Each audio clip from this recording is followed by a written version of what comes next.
సంహారంలో శ్రీ మహావిష్ణువు చాతుర్యం ఏమిటి? శివునికి శివాంశకు మధ్య యుద్ధం జరిగిందా?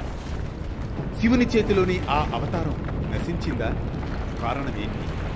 సదృశ్య సంభాషణ రూపకంగా సాగే అనగనగాలోని అద్భుత కథనమే దానవ సంహారంలో శ్రీ మహావిష్ణువు చాతుర్యం, తులసి ఆవిర్భావం, శివుని అంశను శివుడే సంహరించిన వైనం జలంధర సంహారం.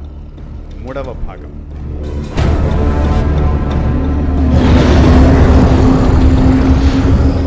అనగనగా అది కృతయుగంలోని సమయం. కార్తీక మహాపురాణం ప్రకారం పృథు చక్రవర్తి నారద మహర్షిని తన సందేహ నివృత్తికై సంభాషించే సందర్భమది.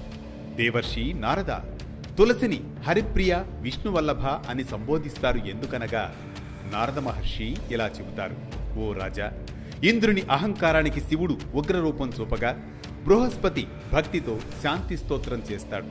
దీంతో శివుడు కరుణించి తన నుంచి వెలువడిన త్రినేత్రాగ్నిని సముద్రంలో పడేలా చేస్తాడు. ఆ శివాంశే జలంధరుడు. బ్రహ్మదీవెనతో వీరుడవుతాడు. ఆదర్శ సతిగా బృందను స్వీకరిస్తాడు. శుక్రుని సహాయంతో దేవతలపై యుద్ధం ప్రారంభిస్తాడు. దైవ కర్తవ్యంగా భావించి గరుడ వాహనుడై యుద్ధరంగానికి చేరుతారు శ్రీ మహావిష్ణువు. ఇక్కడి వరకు నిన్న జరిగిన కథనం. ఇక తరువాయి భాగంలోకి వెళదాం. అనగనగా అంటూ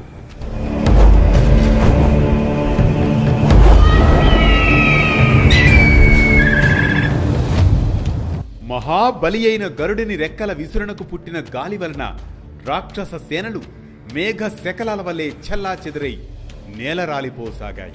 దీంతో జలంధరుడు గదాధరుడై ముందుగా గరుడిని తలపై మోదుతాడు.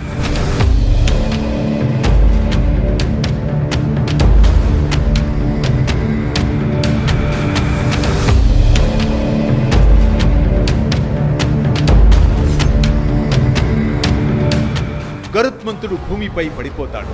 తక్షణమే విష్ణువు జలంధరుడి గదను తన ఖడ్గంతో రెండుగా ఛిద్రం చేసేస్తాడు. అలా జలధిసాయికి జలంధరుడికి బాహుయుద్ధం ఆరంభమవుతుంది. ఆ భయావాహమైన ఆ మనోహర కలహంలో జలంధరుని బల పరాక్రమాలకు సంతుష్టుడై, నీ పరాక్రమం నన్ను ముగ్ధుణ్ణి చేసింది, ఏదైనా వరం కోరుకో అని విష్ణువు అనగానే జలంధరుడు చేతులు జోడించి, బావా రమారమణ, నీవు నా యందు నిజంగా ప్రసన్నుడివే అయితే నా అక్కగారైన లక్ష్మీదేవితోనూ నీ సమస్త వైష్ణవ గణాలతో సహా తక్షణమే వచ్చి నా నివాసమును కొలువై అలంకరించు అని